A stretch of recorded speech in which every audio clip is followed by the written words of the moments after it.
cristianismo y ciencia. El joven planeta Tierra.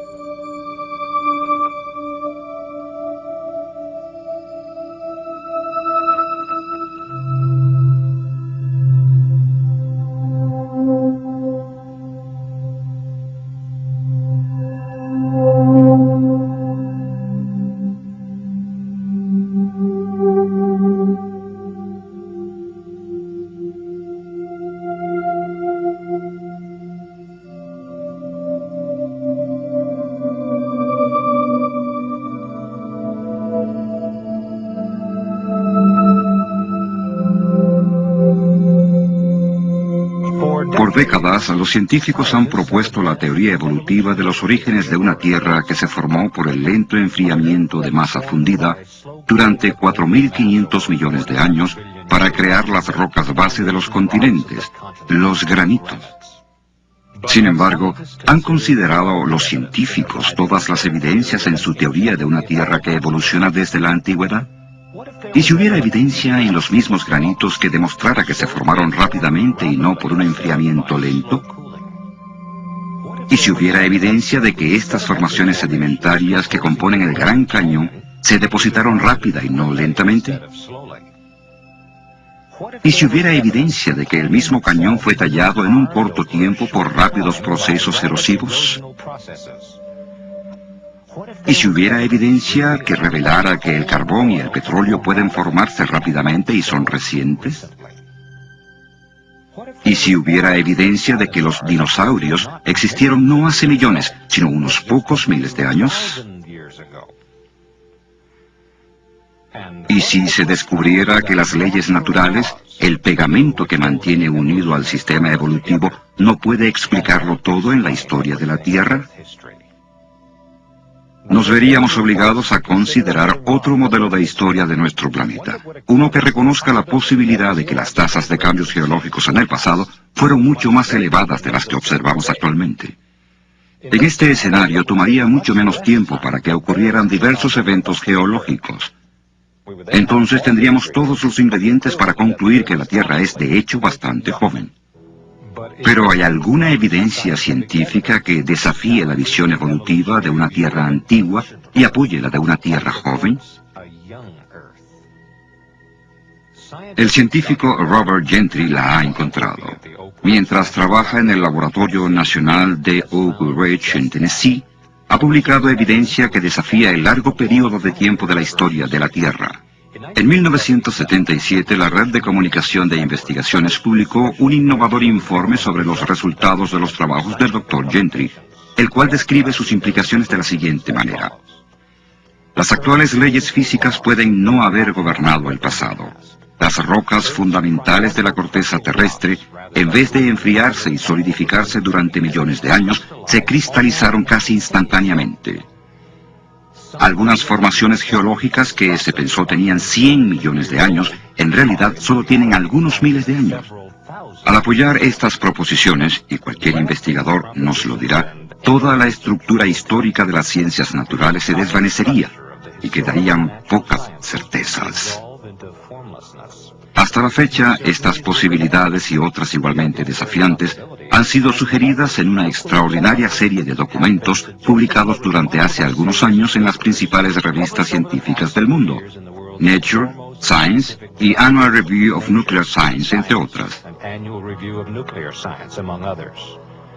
Red de Comunicación de Investigaciones, Informe Importante, 1977. Parte de la investigación del Dr. Gentry a la que se hace referencia en esta cita pertenece a su trabajo con madera carbonizada en lo que se conoce como la Meseta de Colorado, una extensa región geográfica que abarca parte de Colorado, Utah, Arizona y Nuevo México. Por medio de un microscopio y un equipo de laboratorio más avanzado, analiza estas muestras de madera carbonizada para varios tipos de radioactividad. Sus resultados nos ayudan a entender cuánto le toma al carbón formarse, la edad del carbón y la edad de la Tierra misma. Mina de Cypress Plateau, Price, Utah.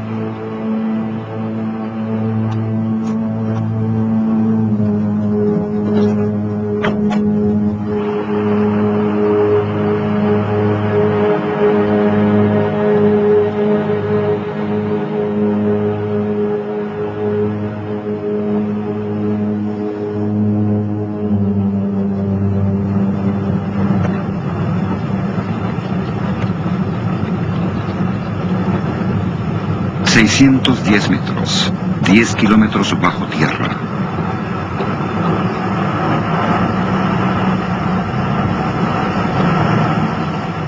Carbón, uno de los recursos energéticos más vastos de la Tierra.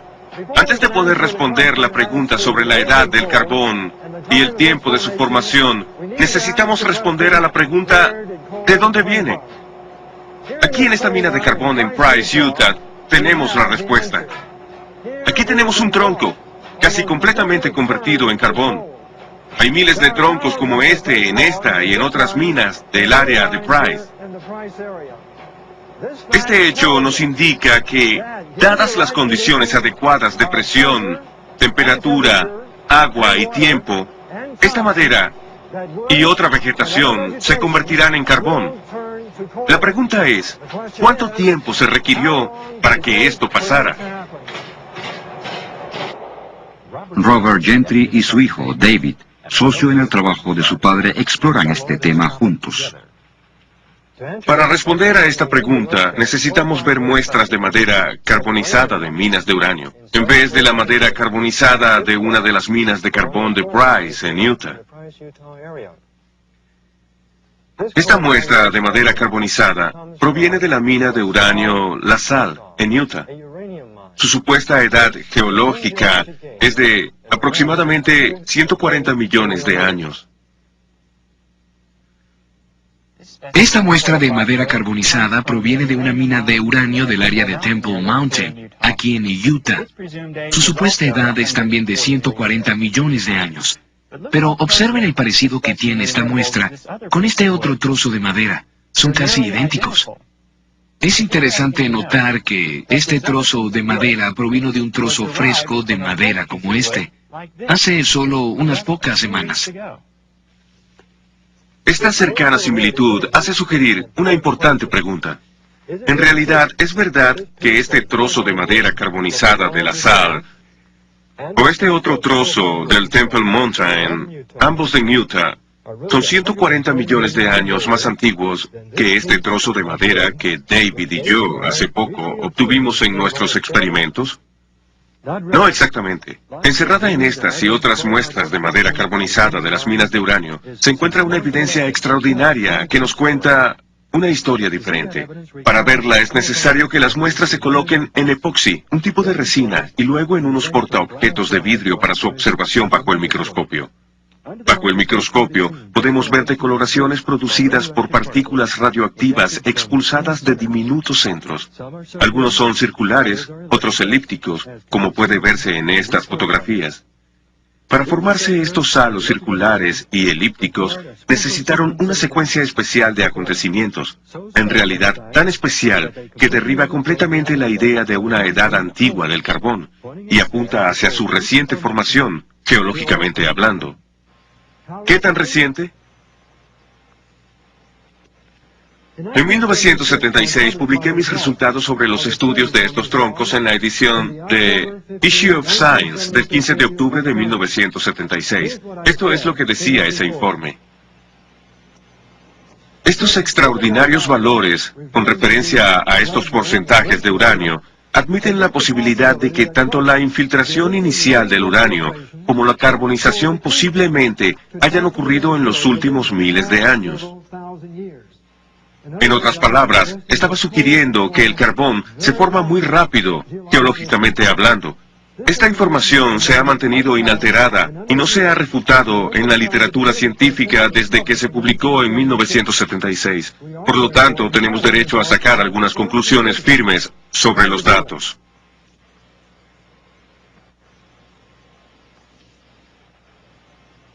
Los geólogos han supuesto que el Eoceno fue hace casi 60 millones de años, el Cretáceo hace 110 millones de años, el Jurásico hace 160 millones y el Triásico hace 225 millones.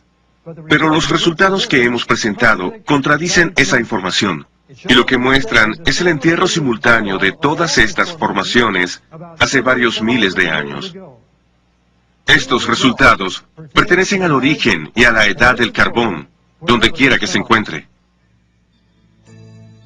Bahía de Catherine Hill, Australia.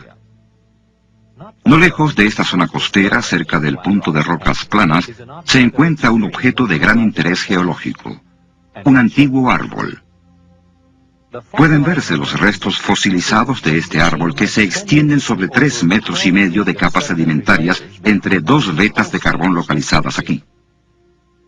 Hace años, cuando una compañía minera excavó las capas que cubrían el árbol, se podía ver que el pie del árbol se extendía hacia la parte más baja de la veta de carbón. Desde ese entonces, la parte inferior del árbol se ha separado.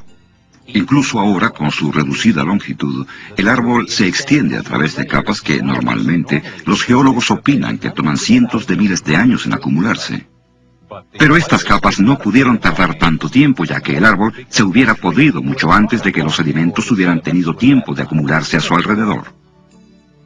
Más bien, este árbol es un testimonio mudo de su catastrófico entierro en al menos 2 secuencias de depósitos de ceniza volcánica. Como lo indica la evidencia, probablemente el árbol quedó enterrado en una serie de flujos de ceniza volcánica con muy poca separación entre uno y otro, similar, tal vez, al catastrófico entierro de miles de árboles en el monte St. Helens en el estado de Washington. Pero si el carbón se formó rápidamente, esperamos ver lugares donde los geólogos han encontrado grandes dificultades para explicar su origen, por la lenta acumulación de vegetación. Así que veamos de cerca la evidencia de la formación del carbón, como ocurre en la espectacular cuenca del río Powder, en Wyoming y Montana. La mina abierta de la empresa AMAX en Eagle Butte, cerca de Gillette, Wyoming, revela las enormes reservas de carbón que son visibles por los métodos de explotación a cielo abierto utilizados aquí. La mina de Eagle Butte posee capas de carbono vetas con un espesor aproximado de 37 metros. Esta mina es parte de un área rica en carbón mucho más grande, conocida como la cuenca del río Powder. Esta gigantesca reserva de 26.000 kilómetros cuadrados, ubicada entre las Black Hills de Dakota del Sur al este y las montañas Bighorn al oeste, se extiende hacia el norte hacia el río Yellowstone, en Montana, y hacia el sur hasta Casper, Wyoming. La inmensidad de los depósitos de carbón de la cuenca del río Powder ha llamado la atención de geólogos durante décadas. Tal interés se documentó en la edición de mayo de 1993 de Earth Magazine. El artículo El carbón del río Powder, enigma geológico, dilema ambiental, incluía estas afirmaciones. Las vetas de carbón del río Powder son extraordinariamente gruesas y puras, libres de otro material. Por lo general, los sedimentos superfluos como la arcilla lavan un depósito antes de que las vetas de carbón puedan hacerse muy gruesas, pero el carbón del río Powder está contenido en inmensas franjas, algunas de más de 60 metros de espesor. Estas vetas se extienden por grandes distancias, arriba y abajo de la cuenca. Tienen cientos de kilómetros de longitud y 80 kilómetros de ancho, dice James McClure, geólogo de la Universidad de Wyoming. No son pequeñas agrupaciones de 1 hectárea o 2, son algo inmenso. McClure, que estudió la cuenca por más de una década, dice que no hay otro lugar en el mundo que tenga tantas vetas de 15 metros o más de grosor. Pero la cuenca del río Powder no es solo un recurso económico. Para los geólogos también es un intrigante enigma científico. Los geólogos han estudiado la cuenca por más de un siglo, principalmente para responder a una difícil pregunta. ¿Cómo las vetas llegaron a ser tan enormes? O, para ser más precisos, ¿por qué las vetas no se diluyeron? ¿Las vetas llegaron a ser tan enormes? O para ser más precisos, ¿por qué las vetas no se diluyeron por los aflujos de arcilla y otras impurezas antes de hacerse más densas? Como escribe McClure, ¿cómo permanecieron las cosas en la Tierra lo suficientemente constantes para que se generaran 60 metros de carbón? Sin embargo, el origen de cualquier tipo de carbón requiere una precisa secuencia de acontecimientos. Si no se pasa por todos ellos, no habrá carbón, explica McClure. Y tener vetas de más de 60 metros de ancho, bajas en impurezas y bajas en sulfuro, es un logro extraordinario. McClure agrega, sería como vendarnos los ojos, dar unas vueltas y atinar en el blanco de una diana 100 veces seguidas. Pero si el carbón no se formó lentamente, ¿hay alguna evidencia de laboratorio que demuestre que se puede formar rápidamente? En esta demostración, Robert y David Gentry comienzan a responder esa pregunta. Anteriormente, tomamos un trozo de madera como este, lo introdujimos en este tubo de acero, agregamos un poco de agua y lo sellamos.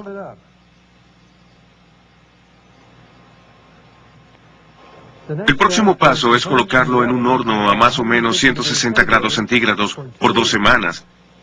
Ahora estamos listos para ver los resultados del experimento.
Como podemos observar, esta madera ahora es de color oscuro. También es más blanda. Una reacción química entre el vapor y la madera bajo presión ha hecho que ocurran estos cambios. Esta muestra aún no es carbón, pero claramente el proceso de carbonización ha comenzado. La pregunta es, ¿se obtendría carbón si este experimento o una variación de él se continuara por un periodo de tiempo más largo? Los científicos del Laboratorio Nacional de Argonne respondieron a esta pregunta en una serie de experimentos realizados en los años 80.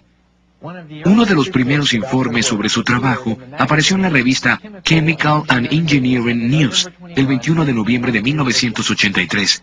En la página 42 de este número se lee la siguiente cita.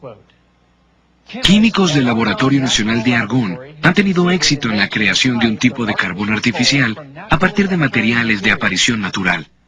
El proceso es mucho menos difícil de lo que se pensaba en el pasado que era necesario, y proporciona algunas nuevas ideas sobre la estructura del carbón y cómo alterarla.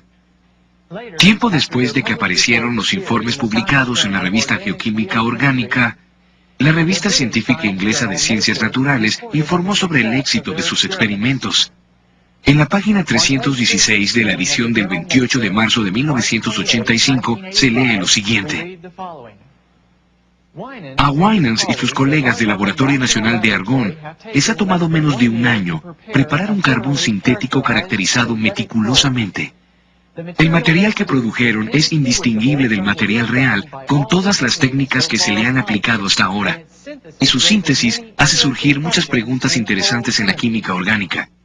Para comprender sus resultados, notemos primero la estructura básica de la madera. Los dos componentes principales de la madera son celulosa y lignina. Básicamente, la lignina actúa como un agente aglutinante para las fibras de celulosa. Se llevaron a cabo diversas variaciones del experimento de Argonne, pero la fórmula exitosa fue la que combinó lignina y arcilla con calor, aproximadamente a 150 grados centígrados, en ausencia de oxígeno. Durante un periodo de cerca de 8 meses, se produjo carbón artificial. La rapidez con la que puede formarse el carbón cuando el vapor interactúa con la madera bajo presión nos lleva a preguntarnos, ¿puede el vapor o el agua caliente producir también la rápida transformación de la materia orgánica en petróleo? Un artículo titulado Agua en todas partes, publicado en la edición de Noticias Científicas del 20 de febrero de 1993, contesta esta pregunta. Investigadores de Exxon descubrieron que el agua desempeñó un papel fundamental en la formación del petróleo. Los esfuerzos para sintetizar petróleo fallaron hasta que se agregó agua caliente en el recipiente del reactor, que contenía la muestra de roca fuerte. Cuando se hizo esto, se encontró una capa de petróleo en la superficie del agua al final del experimento. Este resultado demuestra que hay una vía alterna para la producción de petróleo en la Tierra, con el agua caliente en un papel más importante. El artículo señaló que este descubrimiento podría acabar con las ideas establecidas acerca de la formación del petróleo. Sin embargo, otros acontecimientos naturales ya están haciendo estragos en las teorías convencionales. Y por si fuera poco, algunos investigadores, uno de ellos de la Universidad Estatal de Oregón, han publicado informes que muestran evidencia de formación de petróleo en la actualidad en la cuenca de Guaymas, en el Golfo de California. Ahora mismo en el Golfo de California, a 1800 metros de profundidad, hay una acumulación de sedimentos orgánicos que se derivan de las algas marinas y otras fuentes orgánicas. Debajo, agua sobrecalentada está siendo empujada por una fuente de calor intenso a través de estos sedimentos. El petróleo se forma con la interacción de sedimentos orgánicos y agua sobrecalentada. Este petróleo hidrotermal de la cuenca de Guaymas prácticamente es indistinguible de los petróleos crudos que se obtienen de los pozos perforados en la Tierra. Las implicaciones de este descubrimiento difícilmente pueden ser desestimadas. La posibilidad que debe ser tomada en cuenta es que el origen de las reservas de petróleo crudo que abundan por el mundo puede explicarse por medio de procesos hidrotermales similares a los que tienen lugar en la cuenca de Guaymas. Pero en vez de una dispersión abierta de petróleo, directamente en el agua del mar, un sistema cerrado podría ser visualizado fácilmente, donde se pueda acumular una reserva de crudo. Existe la posibilidad de que una inundación universal fuera decisiva en la producción de las inmensas reservas de petróleo del Medio Oriente y del resto del mundo. La gran cantidad de vegetación sepultada por este tipo de inundación, mezclada con agua sobrecalentada, similar a la detectada en la cuenca de Guaymas, podría producir petróleo en las cantidades que vemos actualmente. Dependiendo de las condiciones del entierro, la materia orgánica se transformaría en petróleo o en carbón. ¿Existe un modelo de historia de la Tierra que incorpore estas características, que admita la formación de las grandes reservas de petróleo y carbón del mundo en un periodo de tiempo mucho más corto del que se ha pensado anteriormente? ¿Qué hay de un modelo basado en el registro de la historia de la Tierra dado en el Génesis? La Biblia describe que la Tierra comenzó a existir hace cerca de 6.000 años. Una tierra originalmente cubierta de exuberante vegetación, luego devastada por un diluvio universal cerca de 1700 años más tarde. Esta escala temporal, desde luego que concuerda con todos los descubrimientos científicos que he realizado, y es un hecho que el agua una vez cubrió esta tierra. En 1927, Noel Odell descubrió fósiles marinos cerca de la misma cima del monte Everest, montañas que se elevan sobre el agua. Es como la Biblia describe el fin del diluvio universal. De acuerdo con esta descripción, las conchas marinas cerca de la cima del monte Everest nos sorprenden mucho. Y el carbón y el petróleo son el resultado de una rápida devastación y del entierro de exuberante vegetación causados por un diluvio universal. Si es así, ¿qué tal si una inundación universal hubiera causado este rápido enterramiento? La Biblia habla de las fuentes de una grieta grande y profunda, una fuerte referencia a erupciones volcánicas en las cuencas oceánicas antes de la inundación. Esto es significativo, porque recientemente investigadores oceánicos encontraron un área del lecho del Océano Pacífico con más de 1000 volcanes. El área es casi del tamaño del estado de Washington. Estudios adicionales del lecho marino bien pueden producir muchos más descubrimientos, La probabilidad de una extensa actividad volcánica durante el diluvio bíblico nos lleva a pensar en una de las erupciones volcánicas más famosas de los tiempos modernos. El 18 de mayo de 1980, un gigantesco deslizamiento de tierra en el monte St. Helens, Washington, vino acompañado por una explosión equivalente a 20 millones de toneladas de dinamita.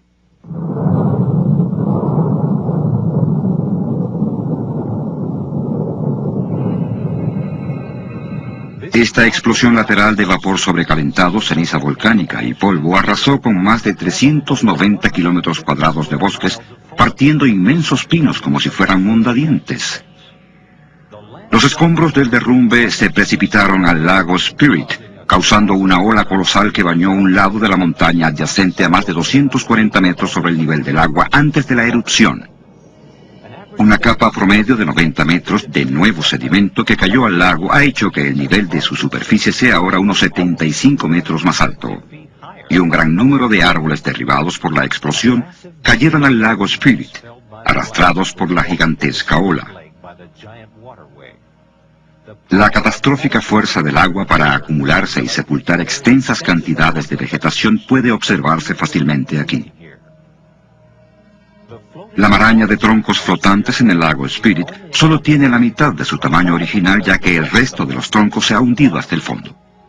Si el monte St. Helens hubiera hecho erupción debajo del agua, inmensas olas, cientos de veces más grandes que la del lago Spirit, habrían causado que el material expulsado fuera llevado a zonas más vastas antes de asentarse.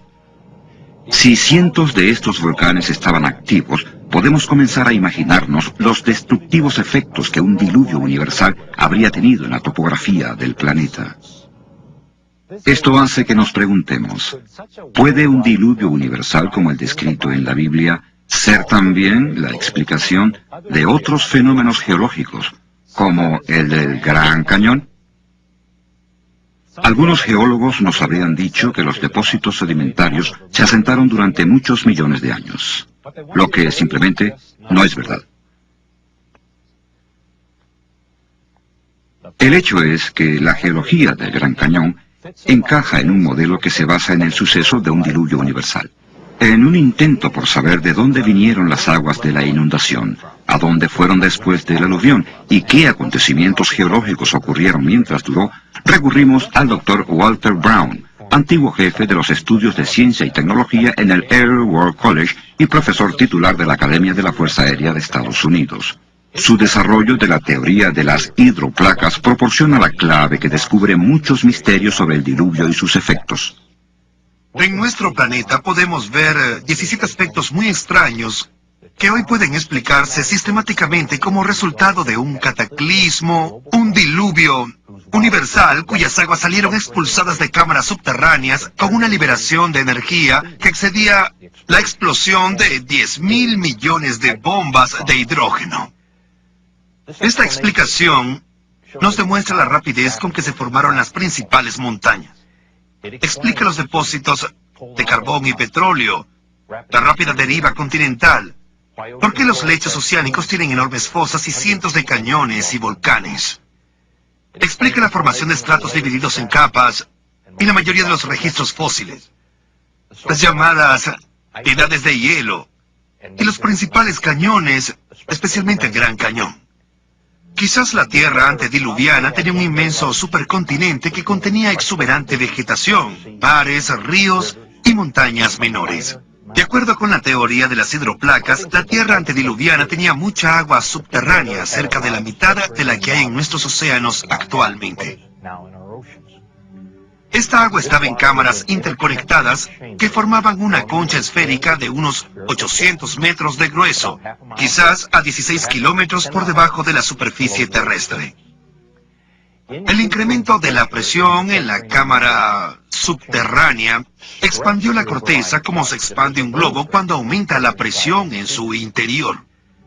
La falla en la corteza comenzó con una fisura microscópica que aumentó en ambas direcciones a cerca de 5 kilómetros por segundo.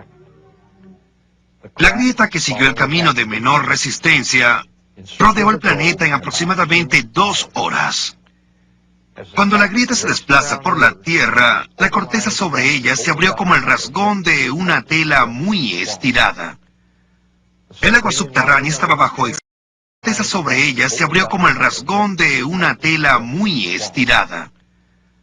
El agua subterránea estaba bajo extrema presión, debido al peso de 16 kilómetros de roca presionando hacia abajo. Así que el agua salió violentamente de la rotura. Los cálculos demuestran que estas fuentes de agua de la grieta que rodeaba el planeta salieron propulsadas de manera supersónica a más de 30 kilómetros hacia la atmósfera. La rociada de esa enorme fuente produjo lluvias torrenciales que la Tierra no había experimentado antes ni experimentado desde entonces. La Biblia afirma que todas las fuentes del gran estallido se abrieron en un día. Y describe estos eventos hace cerca de 4.500 años. Ahora podemos unirlos científicamente por orden de causa y efecto en la teoría de las hidroplacas. Las fuentes de la Gran Grieta y el vapor en expansión produjeron violentos vientos y parte del agua que salió expulsada por encima de la helada estratosfera se congeló en cristales de hielo sobreenfriados y se formaron inmensos depósitos de hielo que sepultaron, asfixiaron y congelaron instantáneamente a muchos animales. El agua a alta presión erosionó la roca en ambos lados de la grieta e incluso arrojó los contenidos calizos de muchos mares antediluvianos. Grandes cantidades de sedimentos de esta agua turbia se asentaron en todo el planeta. Estos sedimentos atraparon y sepultaron plantas y animales, lo que formó el registro fósil. La vegetación arrancada por la inundación se desplazó a regiones donde se acumuló y rápidamente se convirtió en carbón y petróleo por procesos que hoy en día podemos reproducir en el laboratorio. Los experimentos demostraron que cuando la erosión ensanchó la grieta, su grosor se hizo tan grande que la roca comprimida debajo de la cámara subterránea se levantó, dando origen a la dorsal media oceánica que envuelve a la Tierra como la costura de una pelota de béisbol. Las placas continentales, las hidroplacas, aún con agua lubricante debajo de ellas, se desplazaron hacia abajo, lejos de la emergente dorsal media atlántica. Después de que las inmensas placas continentales alcanzaron una velocidad de unos 70 kilómetros por hora, chocaron entre ellas, se comprimieron, se aplastaron, se condensaron y se doblaron. Las porciones de hidroplacas que se levantaron formaron montañas. Las que se combaron hacia abajo formaron fosas oceánicas. Por eso sus aspectos por lo general van paralelamente con los de las dorsales oceánicas de las que se alejaron. Las hidroplacas que se alejaban de las dorsales oceánicas abrieron cuencas oceánicas muy profundas, en las cuales se aislaron las aguas de inundación. Todas las cuencas continentales quedaron llenas de agua, lo que produjo muchos lagos postdiluvianos. Todo lago que se formó por la lluvia o por la desembocadura de agua en alturas mayores se derramó en el punto más bajo de su margen. Esto erosionó la pequeña abertura de su borde, permitiendo que fluyera mucha más agua a través de ella, lo que cortó más rápida y profundamente los sedimentos blandos depositados por la inundación.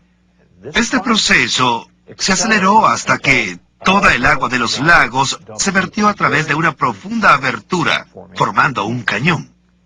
El más grande de todos fue el Gran Cañón. El norte y el este del Gran Cañón era un enorme lago que he identificado y nombrado Gran Lago. El vertido liberó más agua que los 5 grandes lagos juntos. El Gran Lago se derramó, erosionó su embalse a 30 kilómetros de Page, en Arizona, y formó de manera catastrófica el Gran Cañón, en cuestión de semanas. La rápida deposición de los depósitos por la acción de las mareas significa que hubo poco tiempo para que ocurriera la erosión entre capas sucesivas. Sobre la escala del largo período visualizado por la teoría evolutiva, debería haberse encontrado evidencia considerable de erosión y de relleno por formaciones geológicas sucesivas durante el clima que se esperaba por millones de años. Las capas geológicas del Gran Cañón son extraordinarias porque muestran poca o ninguna evidencia de erosión entre capas diferentes. En lugar de eso, vemos capas que tienen mucha más coherencia con la rápida deposición visualizada por el modelo de la gran inundación. La erosión no ocurrió hasta que todas las capas se habían depositado.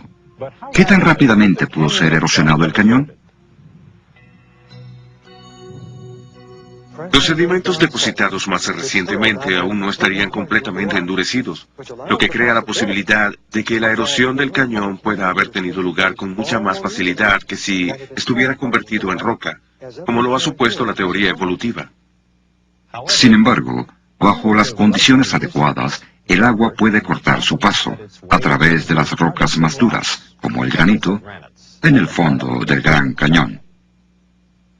Estas condiciones comprenden la llamada cavitación. La cavitación es el proceso de pulverización de la roca relacionado con flujos de agua mayores a 2.800 litros por segundo. Cuando el agua se separa por irregularidades en el canal del lecho de roca, se producen burbujas vacías que golpean como un martillo la superficie de la roca, convirtiéndola literalmente en polvo.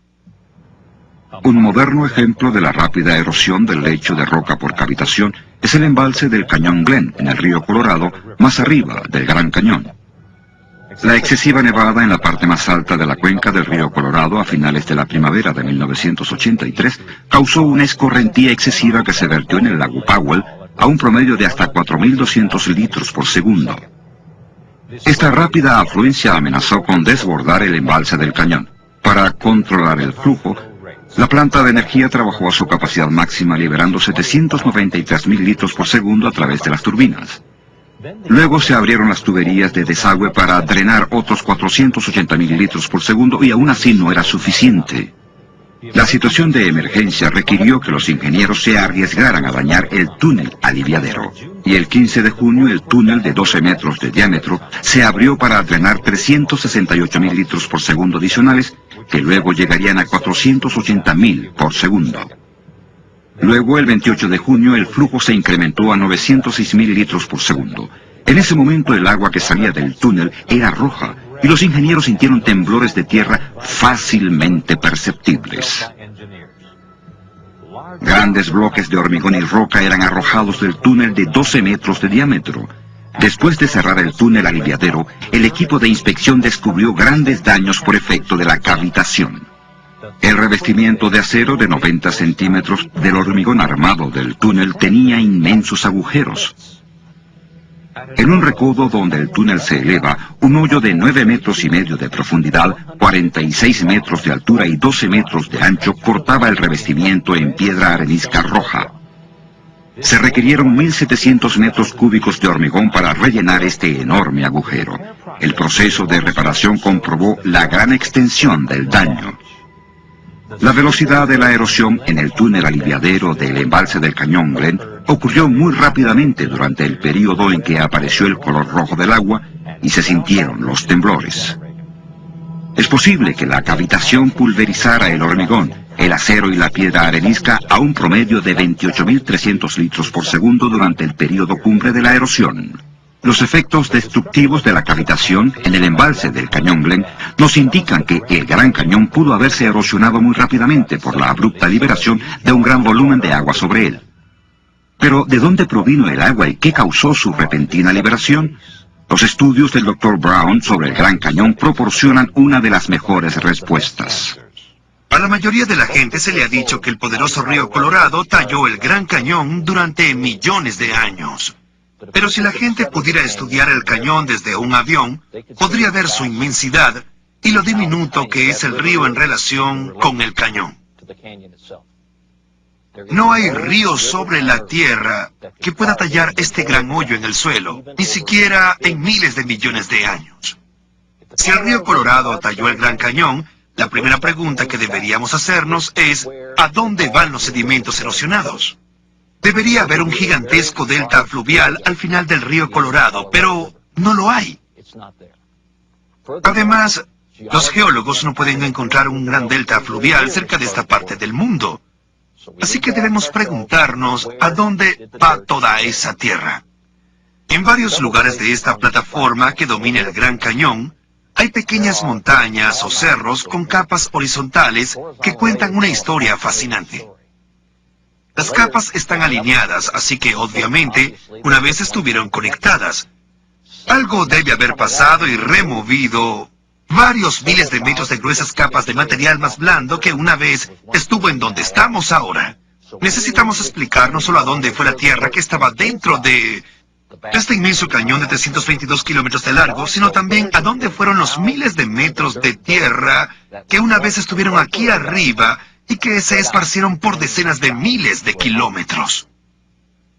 Esta formación en particular, llamada Cerro Rojo, no solo sigue teniendo algunas de estas capas horizontales, también posee una clave en la cima. La capa superior es un flujo de lava. La lava solo fluye cuesta abajo, por lo tanto, en un momento, la tierra que rodea la cima de ese cerro debe haber sido más alta. De nuevo, nos preguntamos, ¿a dónde fue toda la tierra? Catastróficamente, el Gran Lago se desbordó y erosionó su embalse, formando el Gran Cañón hacia el sudeste en unas pocas semanas. Otro gran lago postdiluviano, reconocido por los geólogos, una vez estuvo cerca de aquí, el lago Hopi. Cuando el Gran Lago se desbordó catastróficamente, creo que erosionó el límite oeste del lago Hopi, haciendo que este también se desbordara. ¿A dónde fue toda la tierra? Fue esparcida rápidamente sobre el sur de Arizona y sobre parte de California y de Nevada. La evidencia que apoya el diluvio universal bíblico de hace unos 4.300 años ya está montada. Para el Gran Cañón, el diluvio explica cómo las capas sedimentarias rápidamente se depositaron cuando las aguas aumentaron y cómo fueron erosionadas rápidamente cuando las aguas se retiraron. También hemos visto a dónde fue toda la tierra, y hemos visto la evidencia del rápido entierro de la vegetación antediluviana para producir el carbón y el petróleo actuales. Ahora veremos evidencia fósil del rápido entierro de las formas de vida antediluvianas.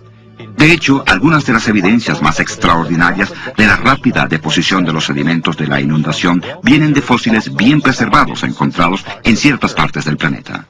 Quizás la mayor evidencia fósil del rápido entierro de plantas y vida marina se encuentra en el suroeste de Wyoming, en el Monumento Nacional Fossil Butte. Durante los últimos 100 años, científicos y coleccionistas han recolectado miles de fósiles casi perfectamente preservados de sitios dentro del monumento, en especial aquí en el Cerro Fossil Butte. Es una colección increíblemente variada de tortugas fósiles, frondas de palma, cocodrilos, hojas, insectos, ramas con frutos secos que permanecen intactos. Incluso hay rayas fósiles cuyos esqueletos de cartílago son conocidos por desintegrarse rápidamente y que demuestran que en realidad ese entierro de todas las formas vivientes fue bastante rápido. Pero esto no es todo. Quizás la evidencia más espectacular del entierro rápido de todos los fósiles dentro del monumento son los miles de millones de más de 20 especies de peces. Esta losa de roca en el centro de visitantes del monumento, que mide 2,5 metros por 1,5 metros, muestra vivamente solo unos cuantos de ese número. Sorprendentemente, muchos de los peces conservan no solo el esqueleto entero, sino también los dientes, delicadas escamas y hasta la piel.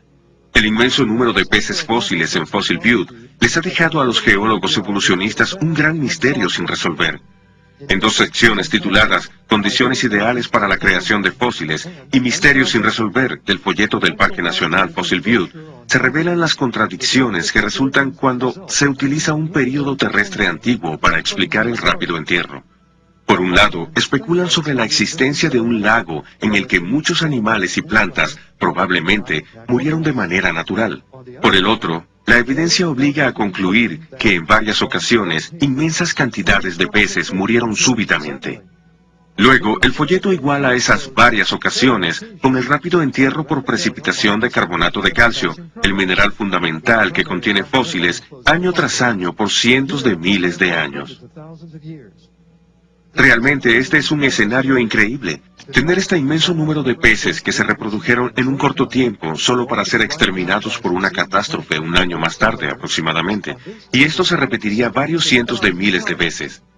Desde hace tiempo, los paleontólogos deberían haber visto la falacia en este escenario, por ninguna otra razón más que por las frondas de palmas fósiles hermosamente preservadas. Así de simple, las palmeras no crecen en el agua, y las brisas suaves no arrancan sus frondas. Solo una catástrofe de enormes proporciones puede explicar los fósiles perfectamente preservados en Fossil Butte. Las rocas en las que están son principalmente de carbonato de calcio, como muchas en el Gran Cañón. Todas tienen una fuente común: la interacción de gases volcánicos con cal arrojados desde las cuencas de los mares antediluvianos. ¿Hay alguna otra evidencia que pudiera comprobar que Fossil Butte es solo tan antiguo como el diluvio? La respuesta es sí. Repetidas veces, los geólogos han identificado el sitio de Fossil Butte como perteneciente al Eoceno, que presumen fue hace 50 o 60 millones de años. Pero ya hemos visto en mis estudios de la madera carbonizada y en la gráfica sobre la caída de los periodos geológicos que el Eoceno encaja en el esquema de un diluvio universal hace solo algunos miles de años. Así que no hay duda de que todo el suceso de Fossil Butte encaja solo dentro del esquema de una inundación universal y de una Tierra muy joven. Y eso es todo. No todo quedó sepultado el primer día de la inundación. Las aguas estuvieron aumentando por 40 días. Los animales terrestres, lo suficientemente grandes para sobrevivir un poco más, dejaron registro de sus esfuerzos por escapar de las aguas en aumento. Este registro está en el carbón y es verdaderamente fascinante.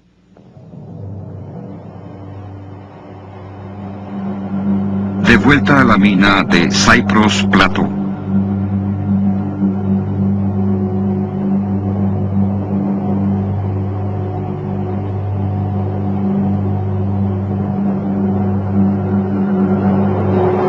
Huellas de dinosaurio en carbón.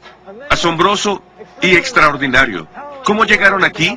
Obviamente, en el pasado, había una inmensa franja de vegetación en esta área. Los dinosaurios deambulaban sobre la vegetación antes de convertirse en carbón. Pero ¿hace cuánto tiempo fue eso? ¿Qué edad tienen los dinosaurios? Eso es lo que queremos saber. Esta otra huella de dinosaurio nos cuenta la historia. Está justo al lado de uno de esos troncos carbonizados de esta mina de carbón de Price en Utah. En realidad, está a solo 30 metros de los troncos carbonizados que vimos anteriormente. Así que sabemos que cualquiera que sea la edad de la madera carbonizada, los dinosaurios eran del mismo período.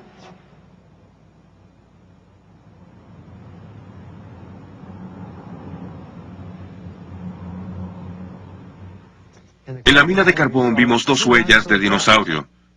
¿Eran las únicas 2 huellas de dinosaurio en las minas de carbón del este de Utah? No exactamente. Aquí en el Instituto del Museo Prehistórico del Este de Utah, miren lo que se ha sacado de esas minas de carbón. Miren todas estas huellas de dinosaurio, de diferentes tamaños. Algunas de dinosaurios carnívoros, otras de herbívoros. ¿Por qué estaban todas juntas? Para contestar esta pregunta, miremos el mapa del fósil de la mina Kenilworth. Dice que hay al menos 8 tipos de huellas diferentes en 100 metros de la superficie del techo de las minas. Aquí en el mismo mapa podemos ver las huellas y los troncos carbonizados. De acuerdo con el letrero, estos dinosaurios deambulaban por un pantano. El sentido común nos dice que eso no puede ser verdad. No hay pantanos en el mundo que preserven estas huellas. Todos estos dinosaurios estaban juntos por una razón. Estaban tratando de escapar de las aguas en aumento de la inundación universal. Estos gráficos ayudan a ilustrar cómo las huellas de los dinosaurios pudieron haberse formado en la época del diluvio y por qué persisten en el carbón. La tierra antediluviana estaba cubierta de vegetación, una escena de belleza por todos lados. Luego vino la inundación. La lluvia torrencial y las fuentes de la grieta grande y profunda causaron que la exuberante vegetación del planeta fuera barrida por las crecientes aguas. Esta vegetación se acumuló en grandes marañas y luego fue depositada por el flujo y reflujo de las olas de las mareas, producidas por actividad volcánica en los mares antediluvianos. Cada acción de las mareas dejaba su depósito de sedimento dentro o sobre la capa de vegetación. Los dinosaurios, por ser bastante pesados, pudieron sobrevivir a muchas de las primeras acciones de las mareas cuando buscaban escapar de las aguas de la inundación. Cuando el agua de las mareas retrocedía brevemente, los dinosaurios continuaban su búsqueda de suelo más elevado, dejando sus huellas en los sedimentos que acababan de ser depositados. En ocasiones, su gran peso hacía que sus huellas penetraran la capa sedimentaria dentro de la maraña de vegetación. Desde entonces, esa maraña de vegetación se ha convertido en carbón, y donde quiera que los dinosaurios dejaron sus huellas originales, seguiremos encontrando registros indelebles de sus huellas en el carbón. Monumento Nacional del Dinosaurio, Vernal, Utah. Si todos estos dinosaurios fueron congregados y barridos por las aguas, también esperaríamos que estuvieran sepultados juntos. Y de hecho, aquí en el Monumento Nacional del Dinosaurio en Vernal, Utah, vemos un gigantesco cementerio de dinosaurios fósiles.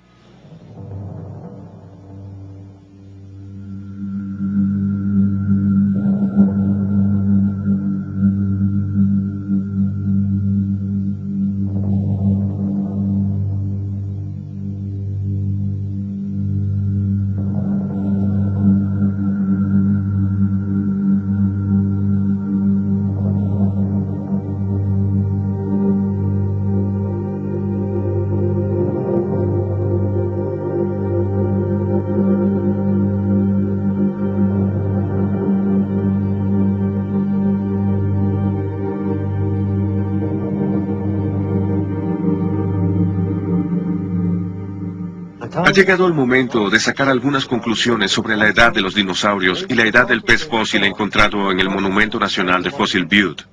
Aquí en el Monumento Nacional del Dinosaurio hay un letrero que dice que estos huesos de dinosaurio tienen 145 millones de años, el llamado periodo Jurásico, pero sabemos que en realidad eso no puede ser verdad. Si recordamos nuestros primeros resultados con la madera carbonizada, ahí encontramos el derrumbamiento de los períodos geológicos. El Eoceno, el Cretáceo, el Jurásico y el Triásico, los encontramos a todos juntos hace solo algunos miles de años. El pez fósil y el Eoceno, los dinosaurios en el Cretáceo, el Jurásico y el Triásico, todos colapsaron hace solo varios miles de años, sepultados en el mismo período del diluvio universal. En este punto, muchos pueden preguntarse cómo esta sorprendente conclusión puede reconciliarse con la visión evolutiva de la historia de la Tierra. Pueden preguntarse, ¿no sabemos por datación radiométrica que las rocas subterráneas del planeta, los granitos, se formaron repetidas veces en diferentes períodos y lugares durante miles de millones de años de período evolutivo? ¿Y no sabemos por medio de estos mismos métodos que los fósiles en las rocas sedimentarias tienen cientos de millones de años de edad? La respuesta es un cortante no para ambas interrogantes. Ni los granitos ni los fósiles tienen estampada su edad cuando son recogidos. Las antiguas edades radiométricas que los científicos han aceptado por tanto tiempo nunca han sido hechos científicos. La información científica objetiva se deriva de los experimentos en el laboratorio. En realidad, la datación radiométrica es solo un cálculo aritmético. Consiste en una medición de laboratorio. La cantidad de plomo dividida entre la cantidad de uranio. Ambas cantidades son averiguadas en el laboratorio. La otra variable supuestamente es una constante. Se adopta una tasa de descomposición constante. Entonces, la edad es calculada como un producto de esa proporción de periodos constantes. Solo la proporción se mide en el laboratorio. Si esta constante aquí en realidad no es una constante sino una variable, entonces la edad es un absurdo. Y las edades radiométricas son demasiada ficción radiométrica. La evolución supone que los granitos se formaron por enfriamiento lento durante miles de millones de años.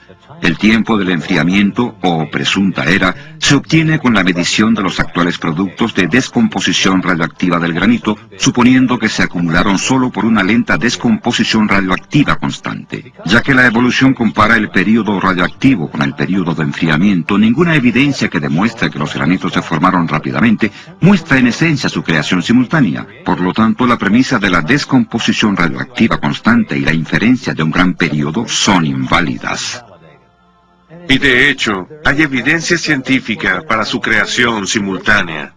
Dentro de los granitos se encuentran grabadas hermosas microesferas de color, producidas por la descomposición de cierto elemento radioactivo conocido por tener una existencia fugaz. Por medio de una simple analogía, las burbujas de Alka-Seltzer se pueden obtener solo por congelación rápida. Del mismo modo, el registro microscópico de la descomposición radioactiva fugaz de los granitos está ahí, solo porque estas rocas se crearon instantáneamente en forma sólida. Si estas rocas se hubieran formado por enfriamiento lento, como los evolucionistas afirman, los rastros de radioactividad deberían haber desaparecido sin dejar ningún registro visible.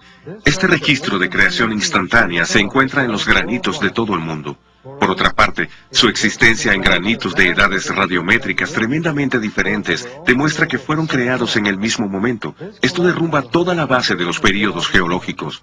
Los cientos de millones de años de enfriamiento que los geólogos han pensado necesarios para formar el monolito gigante, el Capitán, se reducen a solo unos cuantos minutos. ¿Cómo esta evidencia afecta a la edad de la Tierra? Significativamente, el peso de la evidencia científica nos ha conducido a la caída del período evolutivo. Hay una escala de tiempo de creación de un planeta joven. Las edades radiométricas de los granitos, que se extienden desde 80 millones a 4.000 millones de años, son inválidas. Estos granitos del Parque Yosemite, las rocas fundamentales del Gran Cañón, hasta los de Japón e India, y hasta los granitos de Europa, Rusia y Canadá, fueron producto de una creación simultánea. No hemos comprobado que la Tierra tiene 6.000 años de edad, pero hemos encontrado evidencia que corresponde con esa edad del planeta. Y hemos demostrado que una edad de miles de millones de años es científicamente incorrecta. Hemos captado solo un breve vistazo de varias líneas de evidencia científica que señalan la verdad y exactitud de un registro bíblico sobre la creación reciente del planeta y el gran diluvio. A pesar de lo breve que ha sido nuestra visión, la conclusión ha resultado cierta. Los rastros radioactivos de la madera carbonizada reducen la escala de tiempo geológica de una vida en la Tierra de cientos de millones de años a solo miles. El suceso de un diluvio universal explica la rápida acumulación de vegetación responsable de las inmensas reservas de carbón y petróleo de la Tierra. La poca edad del carbón y su rápida formación en el laboratorio, así como el petróleo que actualmente se forma en la cuenca de Guaymas, en California, entran solo en una edad temprana del planeta, no en una antigua. Los dinosaurios, sus fósiles sepultados en inmensas fosas comunes y sus huellas en el carbón son un recuerdo mudo de los intentos inútiles de estas criaturas por escapar de las crecientes aguas del diluvio universal. El exceso de helio en los granitos profundos proporciona evidencia concreta de que las rocas de la corteza terrestre son jóvenes. Por consiguiente, rebate todo el concepto de una Tierra que evoluciona desde una época antigua. Y finalmente, las huellas digitales de la creación también encontradas en los granitos, las mismas rocas que la Biblia considera rocas bases del planeta, confirman que todas fueron producto de la misma creación. Este hecho invalida la suposición evolutiva, base de una descomposición radioactiva uniforme, y destruye toda la estructura de los períodos evolutivos. Por lo tanto, debemos concluir que la evolución de 4.500 millones de años del planeta no es más que ciencia ficción. Claramente, el sistema de creencias que corresponde con los hechos científicos que presentamos es el registro de la creación dado en el Génesis y repetido por Moisés en el Éxodo 20:11. En 6 días el Señor hizo el cielo y la tierra, el mar y todo cuanto hay en ellos, y descansó el 7º día.